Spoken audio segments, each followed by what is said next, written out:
Hi everyone, good morning, good afternoon, good evening, and good night to all of you who are watching this video. My name is Cindy Clarista and you can call me Cindy. The last 3 digits of my number of student is 119. Now I'm in second semester and I'm from the Chemical Engineering Study Program, Industrial Engineering Faculty UPN Veteran Yogyakarta. In this video, I will review journal from Science Direct to fulfill analytical chemistry assignment.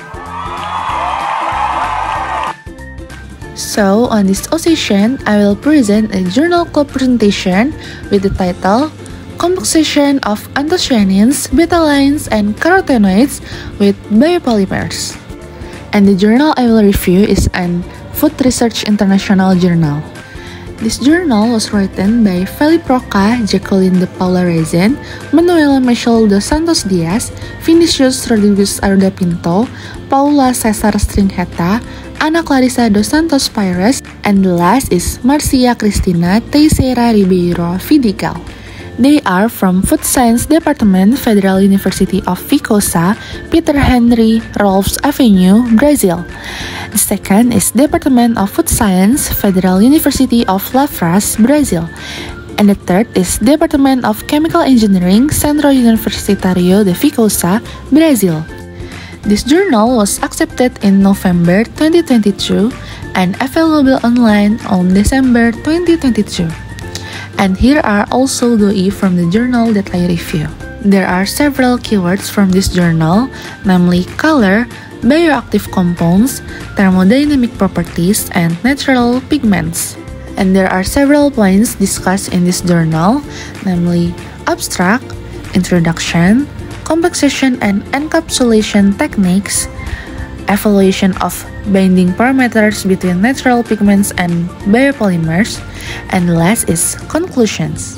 The abstract of this journal is natural pigments are bioactive compounds that provide health benefits and are often used as natural colorings in food. However, this pigment is susceptible to damage from light, oxygen, and heat. Therefore, composition and encapsulation techniques with biopolymers are very important to increase the stability of these pigments. Pigment biopolymers complex can also increase the solubility of pigments in various media. This article discusses the various techniques that have been used to create natural pigment biopolymer complex, recent advances, limitations, effect, and potential application in food. In addition, understanding the thermodynamic parameters between natural pigments and biopolymers is important for the formation of complex and their use in food systems. Thermodynamic techniques used to determine binding parameters between natural pigments and biopolymers, as well as their advantages and limitations, are also presented. Research shows that the use of pigment biopolymer complex can improve thermal and storage stability. Next, go to the introduction section. Anthocyanins, betalains, and carotenoids are among the most widely used classes of natural pigments in industry. Carotenoids are a class of bioactive compounds that are most widely distributed in nature. These compounds can be further divided into carotenes, pure hydrocarbons, and xanthopyls. The most common carotenoids present in foods are beta-carotene. This compound is usually found in leafy and non-leafy vegetables such as carrots, watermelon, papaya, broccoli, and spinach. That carotenoids, especially carotene, have very hydrophobic properties. What is known that carotenoids are less stable in the pH range 4 until 8 because of the extremes the pH range can trigger oxidation and isomerization process. And here is chemical structure of beta-carotene. Betaline is a water-soluble red pigment that can be found in plants from the order Caryophyllales, such as cacti and spinach. Beta-canin, which gives the red-purple color, and beta-xanthines, which are responsible for the yellowish color, are the betalines produced by condensation of bethalamic acid with pseudodopa and amino acids. This compound is relatively stable at a pH ranging from 4 to 7, demonstrating their versatile application in food. The use of red beet betanin, which is a betaline, is approved as a color additive by the European Union in the Code of Federal Regulation or CFR and by the Food and Drug Administration or FDA. And here is also chemical structure of betanin. Anthocyanins are flavonoids that have been widely studied over the last decade because of their antioxidant activity and abundant nature and many food products. This compound is often found in leafy vegetables, grains, roots, and tubers are red to purplish blue. The most common dietary anthocyanins are cyanidin, malvidin, delphinidin, and pelagornidin. And here is chemical structure of anthocyanin malvidin. Solvent-based methods are very commonly used in the extraction of natural pigments. However, natural pigments are highly unstable during food processing, especially when exposed to high temperatures, like the presence of oxygen and extreme pH range. Therefore, the use of techniques to encapsulate and create natural pigment biopolymer complex is demanding. Research has shown that the use of biopolymer as natural pigment carriers can also improve functional properties in food systems. Several techniques can be used to improve the solubility and stability of natural pigments, including spray drying or SD, electropraying, emulsification, and freeze drying or FD. Determination of intermediate thermodynamics binding parameters natural pigments and biopolymers regarding their complex formation.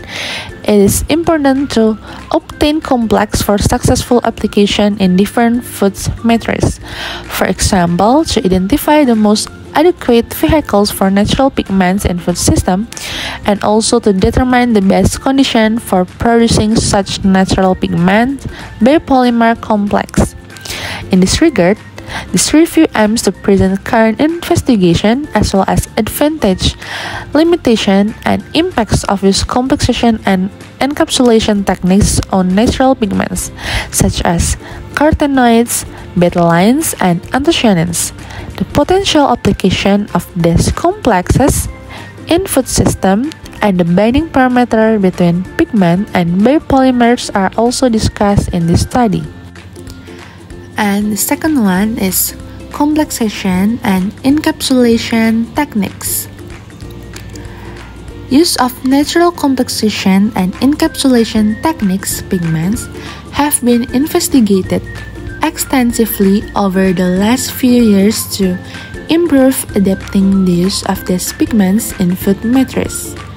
Several studies have shown that the color parameters and thermal stability and storage of natural pigment can be improved in natural pigment biopolymer complexes.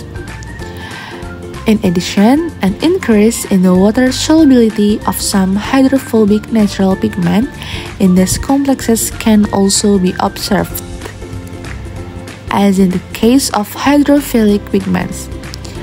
These characteristics are desirable, especially with the aim of applying these complexes to food matrices, in contrast to the use of artificial colorings. Some materials can be used as natural pigment carriers. The most commonly used types of ingredients are polysaccharides, proteins, and lipids.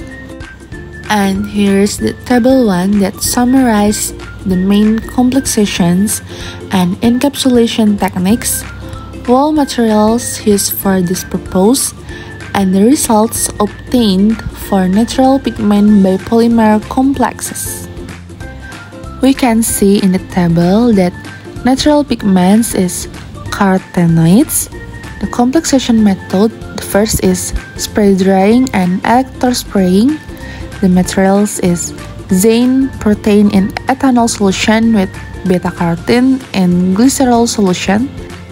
The results obtained is encapsulation efficiency of 51 until 64% for spray-dried capsules and 61 until 82% for electrospray capsules.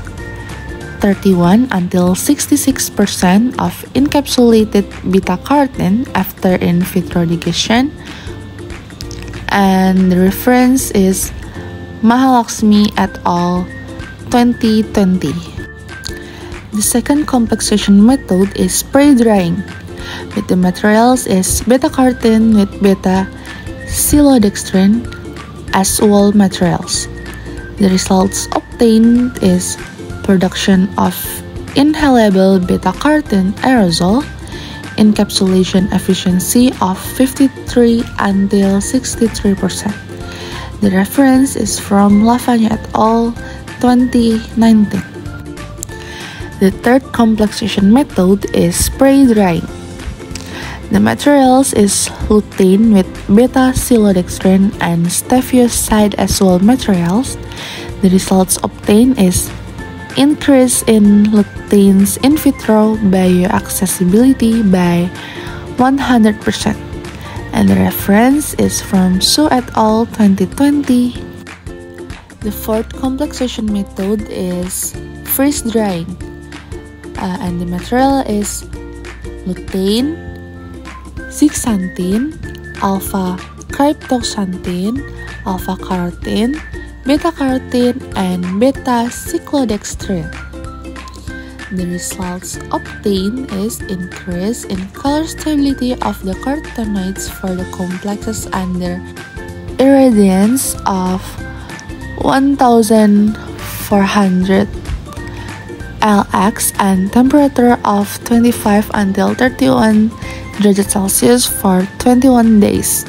The reference is from Lobo et al. 2018. The fifth of complexation method is freeze drying. With the materials is lycopene and chlorella pyrenoidosa as well material. The results obtained is significant increase in storage stability for LYC CPC loaded capsules, 78 until 84% compared to lycopene extract at 4.25 and 35 degrees Celsius for 60 days. The reference is from Pu and Tang 2017. And the sixth is electrospraying. With the materials is beta-carotene and glucuronosilan nanostructures as wall material. The results obtained increase in beta-carotene thermal stability compared with free beta-carotene, encapsulation efficiency of 73 until 93%. The reference is from Rostamabadi et al. 2019. And then emulsification with the material is lutein whey protein nanoemulsion with lutein dispersed in ethanol or medium chain triglycerides oil.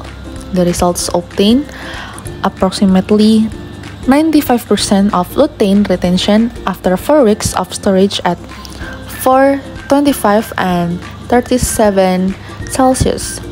The reference is from Zhou et al. 2018. Next, the natural pigments is betalains. First, the complexation method is spray drying. The materials is betalains, maltodextrin, inulin, and whey protein isolated. The results obtained is increase in betalains thermal stability and accelerate storage stability. The reference is from Carmo et al. 2018.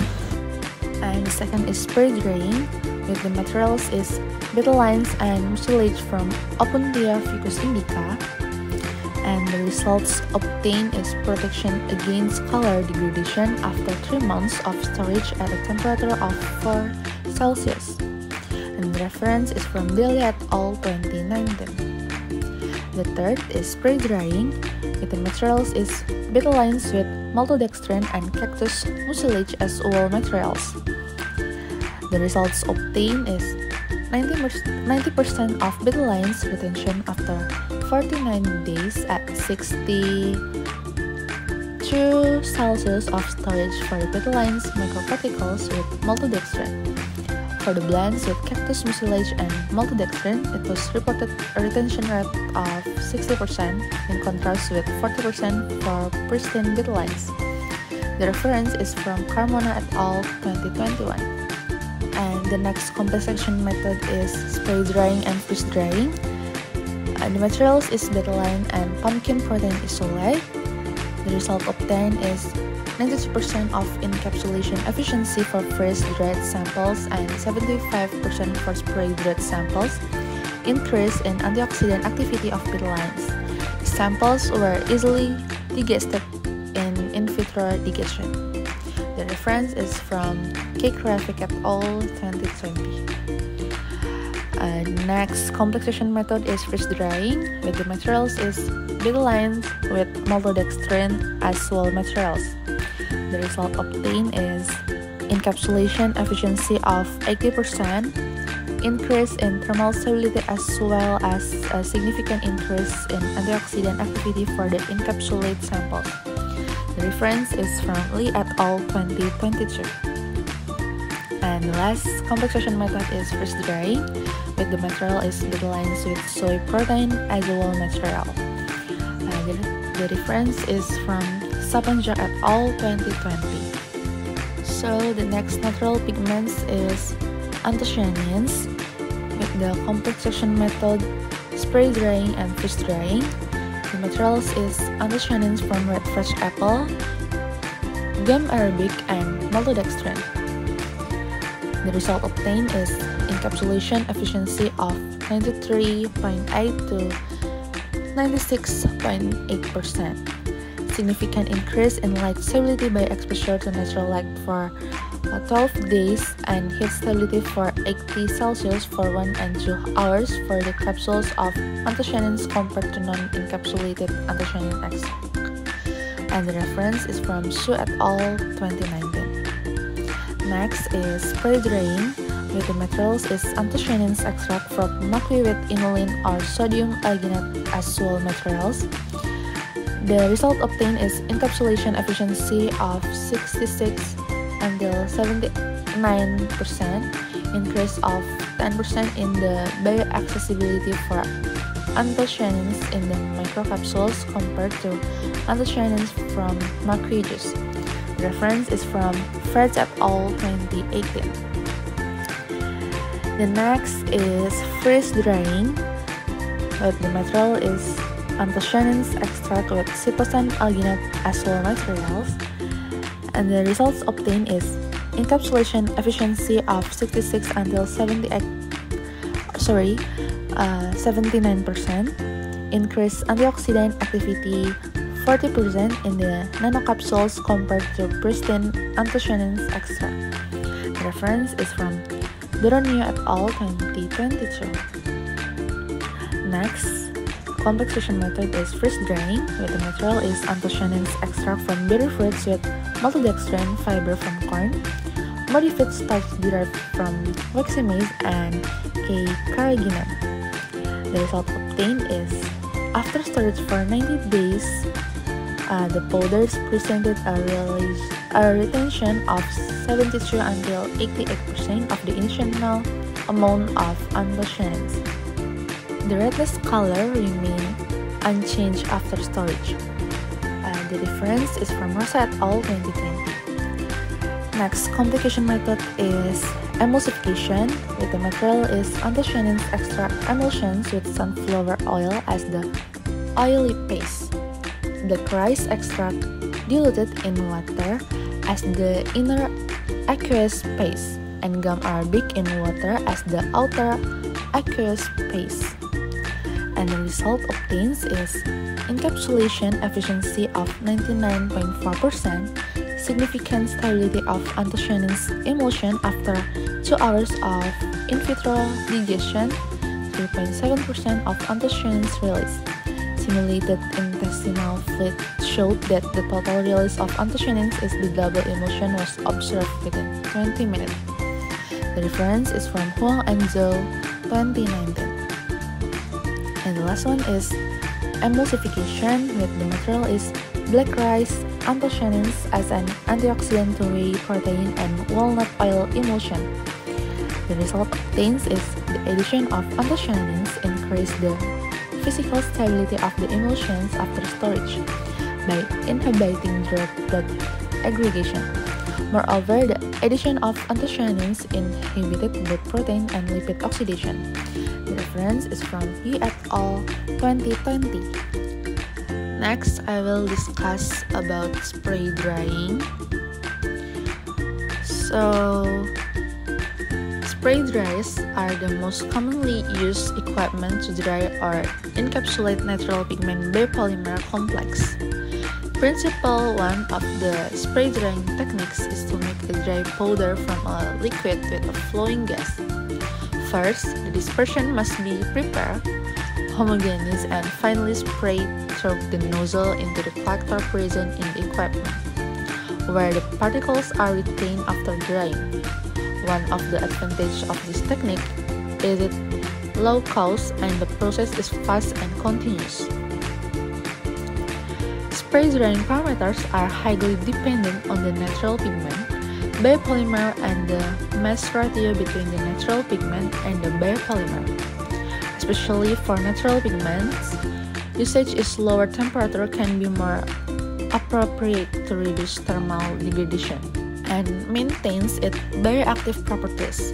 The use of spray drying for extracts containing natural pigments can be very beneficial, challenging due to the presence of several compounds such as fructose, sucrose, glucose, and acid. This compound can easily stick to the walls of the drying chamber during the process, causing operational problems and potentially resulting in low final product yields. Therefore, compensation or encapsulation of extracts containing natural pigments with biopolymers can contribute to the drying process by increasing the glass transition temperature of the material.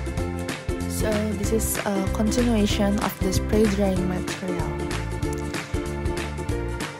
Spray drying techniques were used to study the effects maltodextrin, inulin, and whey protein isolate as carrier agents for beetroot extract.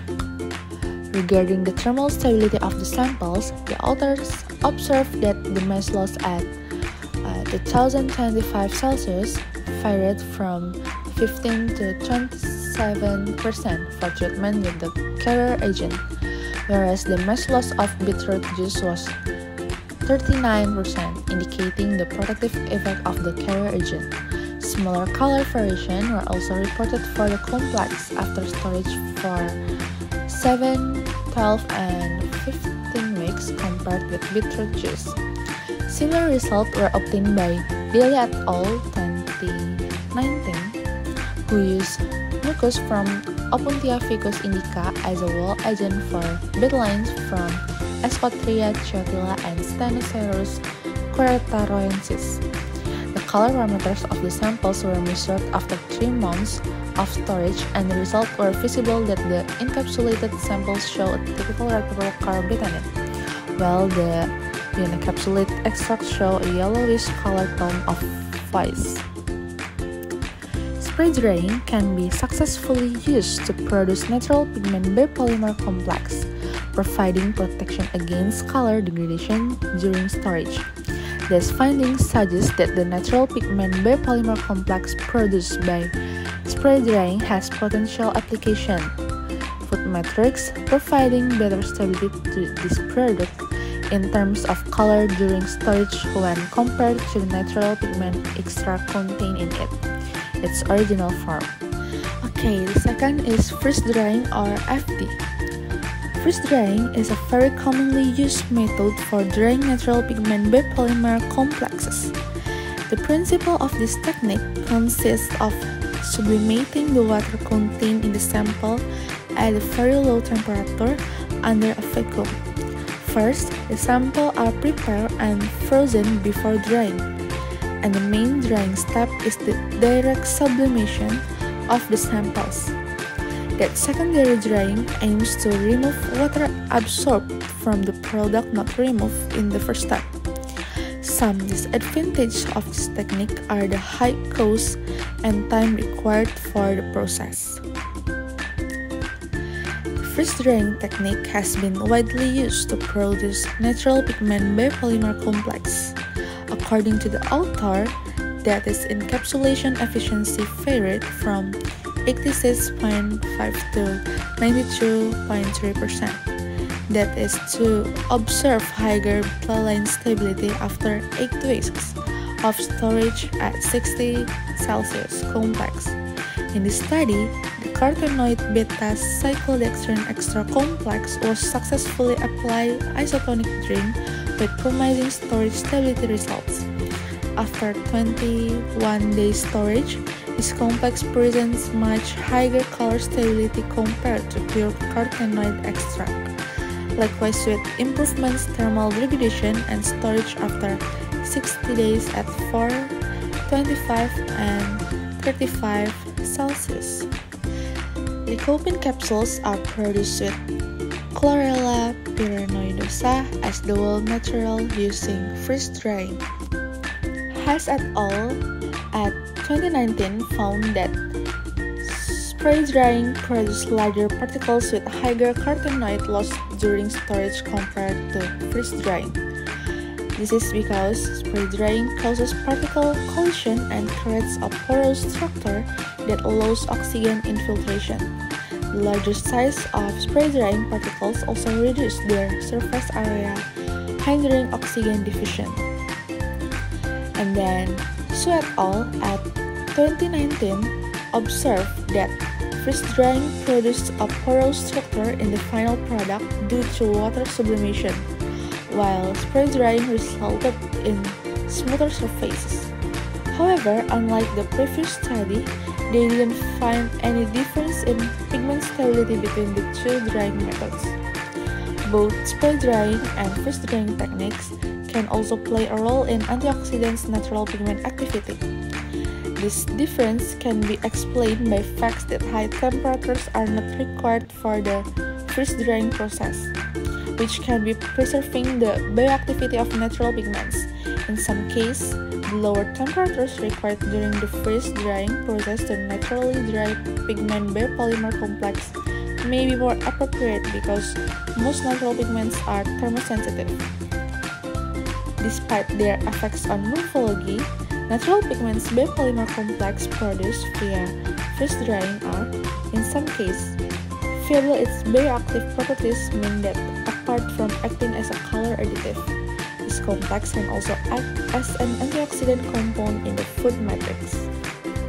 Natural pigment biopolymer complex produced via freeze drying have great potential for application in various food products. First, improved taste and nutritional value.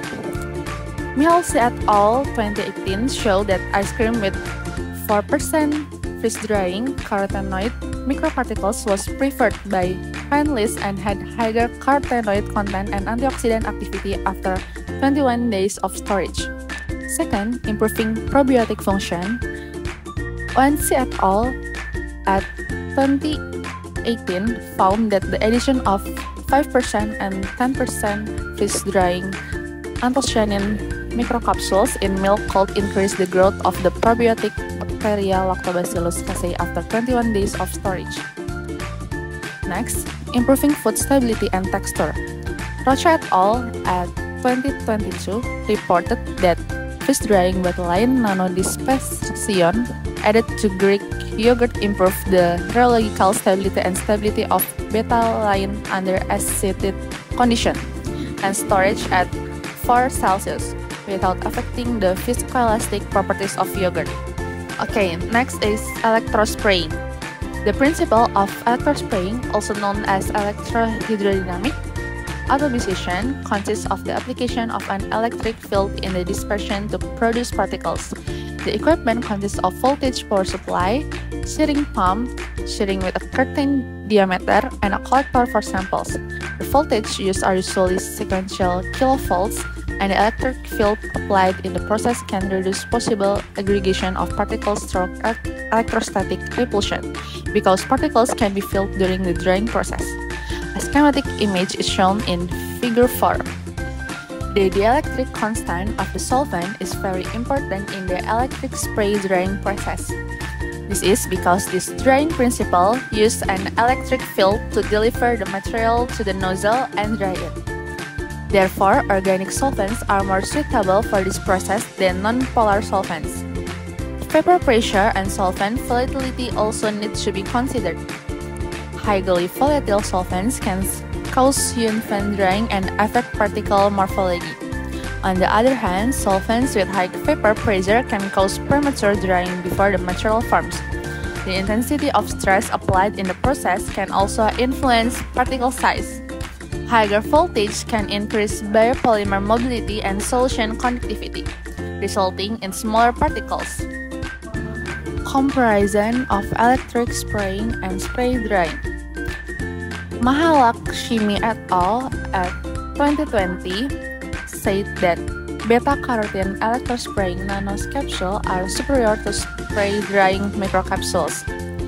Higher encapsulation efficiency at 61 until 82%, average size is smaller, higher stability in gastrointestinal digestion, the bioavailability of beta-carotene is higher, advantage of active spraying, that is, low temperatures minimize thermal degradation and pigment oxidation.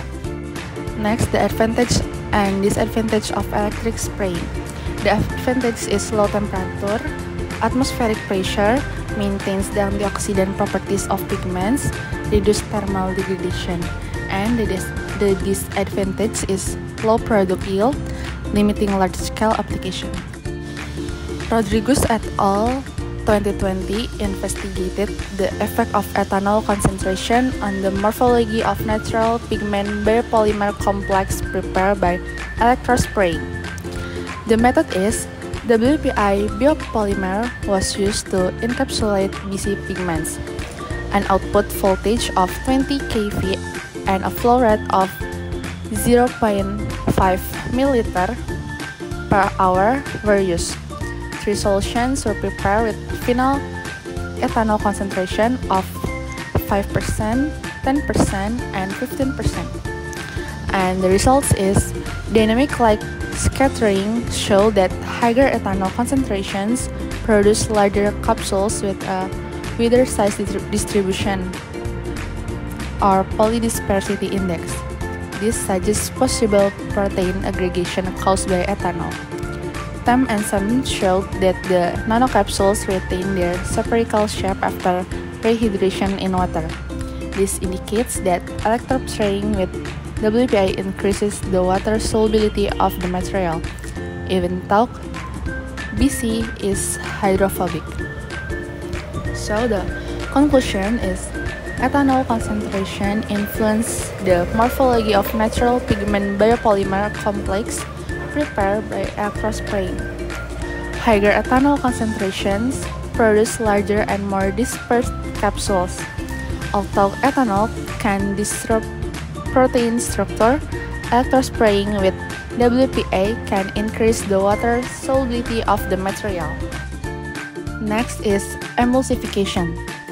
An emulsion in a thermodynamically unstable system due to an increase in interfacial tension between two immiscible phase and the large number of droplets in the dispersed phase. Oil in water emulsions have oil droplets dispersed in the water phase, while water in oil emulsions have water droplets dispersed in the oil phase. Emulsion destabilization can occur through calcines and Oswald ripening, where droplets coalesce or small droplets diffuse into larger droplets due to pressure difference. Emulsions can also undergo flocculation, coagulation, and creaming, which are affected by droplet size, density difference, and media viscosity. Other factors such as pH, added salt, and temperature also affect emulsion stability.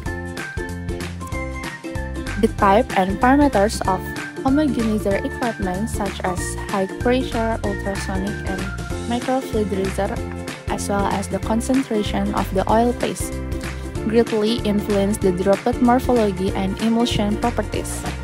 More stable emulsions usually have a more homogeneous particle size distribution. Dual emulsions, such as water in water and oil in water in oil, can also be used as natural pigment carriers.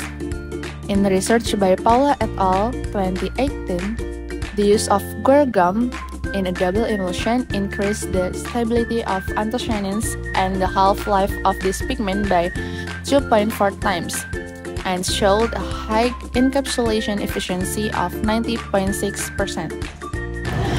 Bamba et al. At 2018 evaluated various homogenization parameters to produce double emulsions, including homogenization pressure, stirring speed, and stirring time. This double emulsion contains anthocyanins and polyphenols from blueberry pommes stabilized by whey protein at pressures of 50 and 100 MPa.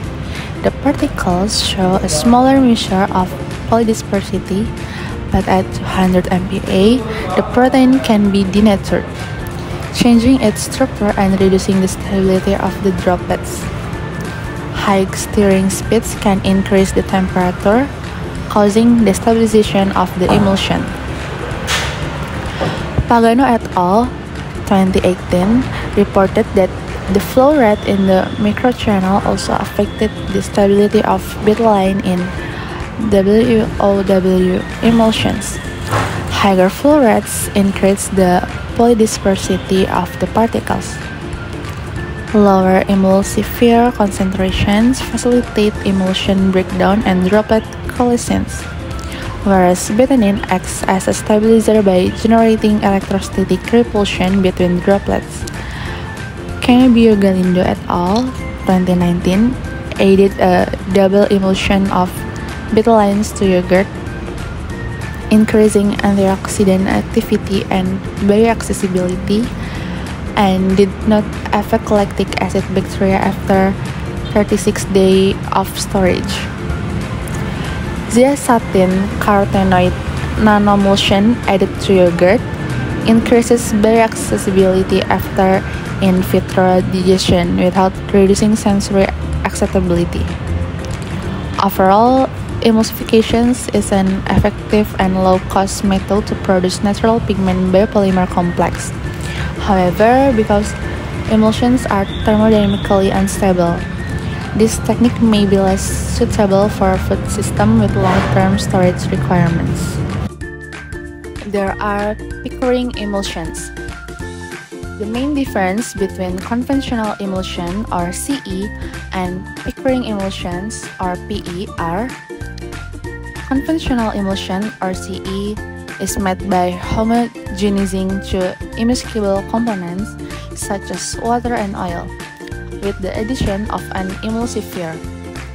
After this process, the dispersed paste consists of small droplets, and the continuous paste is the medium in which the droplets are dispersed.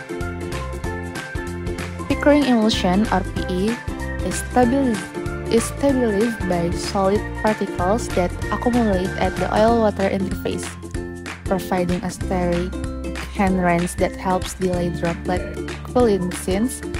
PE is usually more physically stable due to the stronger adhesion of the layer of solid particles around the droplets in a dispersed paste. A schematic representation of conventional and Pickering emulsification process is presented in Figure 5. Okay, next is evaluation of binding parameters between natural pigments and biopolymers. Evaluation of binding parameters between natural pigments and biopolymer complex is useful for understanding the interactions between the two compounds. If complexation is favored, thermodynamic parameters can provide information about the nature and stability of the interaction under various conditions, such as pH, temperature, and salt concentration. The complexation process between natural pigments and biopolymers is driven by four main interactions. That is hydrogen bonds, electrostatic interactions, hydrophobic interaction, and van der Waals force. So this is the table of overview of some techniques commonly used to evaluate interactions between natural pigments and biopolymers. The first technique is isothermal titration colorimetry, or ITC. The principle of the technique is measurement of the amount of energy heat over time. This experiment is carried out under constant temperature and pressure. Thus, the amount of energy is equal to the heat. The advantage is very sensitive and quick technique, provides the thermodynamic parameters in a single experiment. The drawbacks is a sigmoidal curve must be obtained in the analysis in order to obtain reliable results, which is not always possible depending on the experimental condition. The reference is from Dumas et al. At 2016 and Kalev et al. 2016. The next technique is circular dichroism spectroscopy. The principle of the technique is measurement of the difference in the absorption of the circularly light emitted by chromophores comparing both directions, right-handed and left-handed, in a determined range of wavelength. The advantage is very useful to identify structural change, the process of folding and unfolding of proteins, and therefore protein natural pigments interactions, quick and reliable measurement. The drawbacks is this method can be performed only for proteins as carriers in natural pigments biopolymers complex. The thermodynamic parameters of interaction are not provided by the equipment. Its references is from Reinsberg and Gill and Zhang et al. The next technique is Fourier transform infrared spectroscopy, or FTIR. The principle of the technique is excitation of electrons of covalent bonds by infrared radiation emitted by the equipment. The advantage is quick and sensitive method. This technique provides information about the presence of covalent bonds in the structure of the molecules. And the drawback is this method does not provide thermodynamic parameters of interaction. This reference is from He et al. 2016 and Van et al. 2020. The next technique is fluorescence spectroscopy. The principle of the technique is measurement of the fluorescence intensity emitted by fluorophores present in the protein structure. The advantage is this technique is very quick and accurate and can provide some parameters such as the binding constant and the stoichiometry. Some mathematical models can be used to obtain delta H, delta G, and delta S. The drawbacks is the experiment only provides information about interaction in the fluorophores or near them present in the protein structure. The reference is from Karoui and Blackard 2012 and Ghost et al. 2016. The last technique is surface placement resonance, or SPR. The principle of the technique is the concentration of annulate flowing over the surface of sensor chip is proportional to the measured refractive index. This variation when an interaction occurs is detected by the equipment. So the advantage is this technique can be used to evaluate the kinetic properties of intermolecular interaction in real time. Some mathematical models can be used to obtain delta H, delta G, and delta S.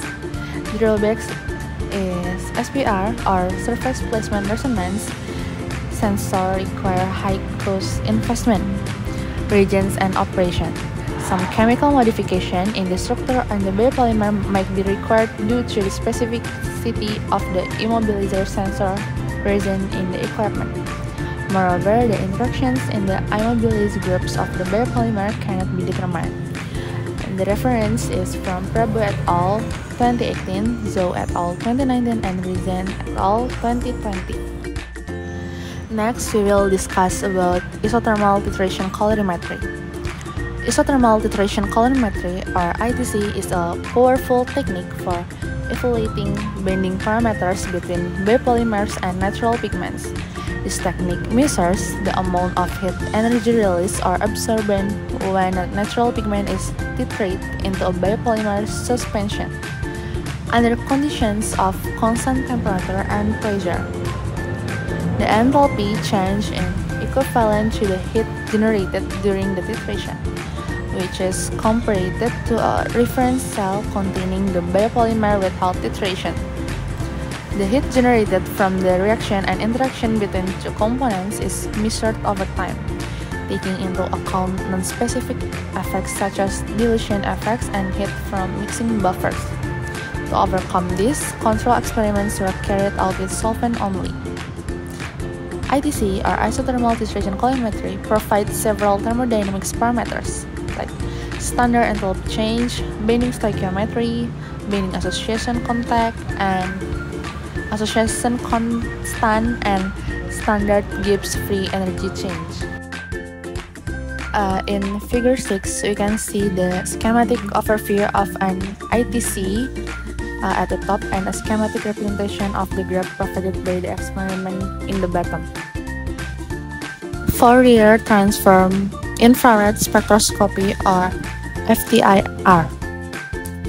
The principle of the FTIR, or Fourier transform infrared spectroscopy technique, is to stimulate electrons from covalent bonds with infrared radiation, causing vibrational transitions that result in stretching and or bending movements of covalent bonds in molecules.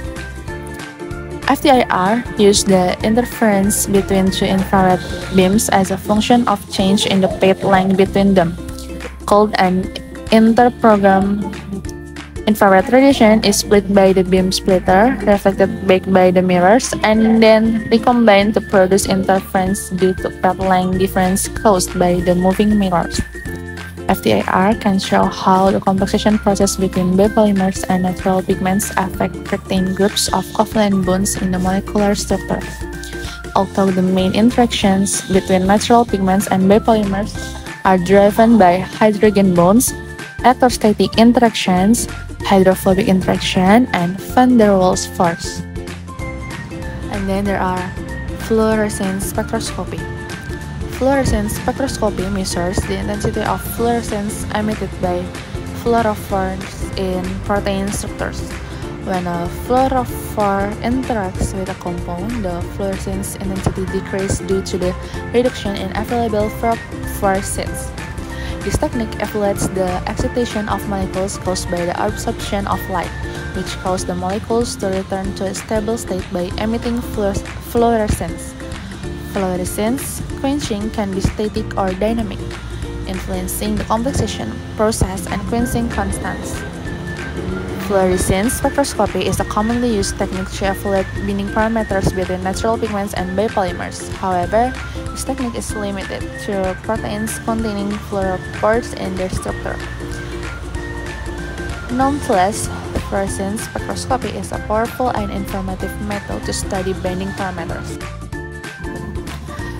Okay, next is surface placement resonance, or SPR.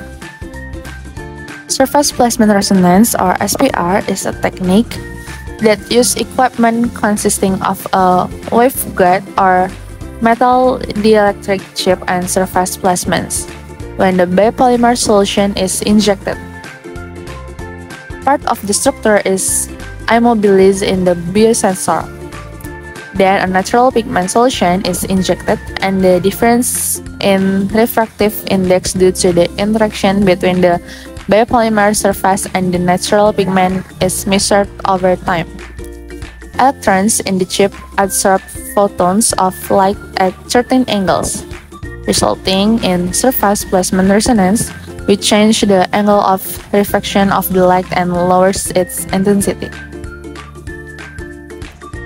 When the angle of polarized light exceeds a critical value, total reflection occurs, and the reflected light signal is converted into a resonance angle or wavelength. SPR, or surface placement resonance, is a highly sensitive and non-destructive method, label-free, and capable of evaluating the thermodynamic properties of reactions in real time. However, only some groups in the biopolymer structure, such as amino groups, can be immobilized for experiments, and chemical modification to the biopolymer are sometimes required depending on the immobilizer sensor used. In Figure 8, that shows the schematic overview of a SPR process. In 3.5 is discussed about binding properties between natural pigments and biopolymers. To apply natural pigment biopolymer complex in food systems, evaluation of the binding properties between compounds is essential to understand the key first in complex formation. Several studies have examined the binding properties of natural pigments such as anthocyanins, carotenoids, and betalains with biopolymers under various conditions. The hydrophobic or hydrophilic nature of both compounds plays an important role in the complexation process. In addition, conditions such as pH, temperature, and protein denaturation also influence interactions. Some important findings include carotenoids and proteins beta-carotene or BC, lutein or LUT, and zeaxanthin or ZEA. They interact with bovine serum albumin protein and glutathione transferase, primarily through hydrophobic interactions that aid the transfer of pigments to lipid membranes. Research shows that temperature affects the binding affinity constant, where hydrophobic interactions are dominant at low temperatures and hydrophilic at high temperatures. Anthocyanins and proteins. Research shows that anthocyanins interact with proteins through electrostatic interactions, changing the protein's secondary structure. For example, a complex between blueberry anthocyanin and bovine serum albumin show increased alpha helix content and decreased beta sheet protein content. Betalains and polysaccharides. Evaluations show that betalains bind weakly to anionic biopolymers such as pectin and sodium alginate, especially at higher pH, possibly due to electrostatic repulsion. Then silodextrins and pigments. Natural and modified silodextrins exhibit the ability to form complex with natural pigments. Studies show that hydrogen bonds and hydrophobic interaction play an important role in complex formation, but high temperatures can weaken hydrogen bonds, reducing the stability of the complex. Then thermodynamic parameters. Research indicates that complex formation is favored at certain temperatures, with hydrophobic interactions becoming dominant at lower temperatures. Overall, the evaluation of binding parameters provide important information for the appropriate selection of biopolymers as natural pigment carriers and for optimizing the conditions for the formation of stable complex. The last one is conclusion. This review discusses commonly used methods for complexation of natural pigments with biopolymers and evaluation of their binding properties. Some of the main findings are as follows. Improved pigment characteristic. Complexation of natural pigments with biopolymers improved various pigment characteristics, including color parameters, water solubility, thermal and storage stability, protection against color degradation, and bioaccessibility. This system shows great potential for use color additive in food matrix as well as an antioxidant compound. Complexation method. Low temperature complexation methods are more suitable for natural pigments because they can maintain bioactive properties and reduce thermal degradation. Parameters used in the complexation method influence the structure, morphology, and antioxidant activity of the pigment biopolymer complex. Wall material. Proteins and polysaccharides are the biopolymers most widely used as natural pigment carriers because of their large structure and the large number of interaction sites available. The hydrophobic and hydrophilic properties of biopolymers play an important role in interactions with natural pigments. Effect of solvent salts and thermal process is the addition of solvents, salts, and thermal process can influence the availability of interaction sites in the protein structure to interact with natural pigments. Binding evolution technique. Spectrofluorescence is one of the most widely used techniques to evaluate the binding properties between biopolymers and natural pigments due to its high sensitivity and ability to provide thermodynamics information. The combination of several binding evaluation techniques is an attractive approach to overcome the limitations of each technique. Overall, evaluation of binding parameters is essential to select appropriate raw materials as natural pigment carriers and to understand the optimal conditions for the formation of stable pigment biopolymer complex.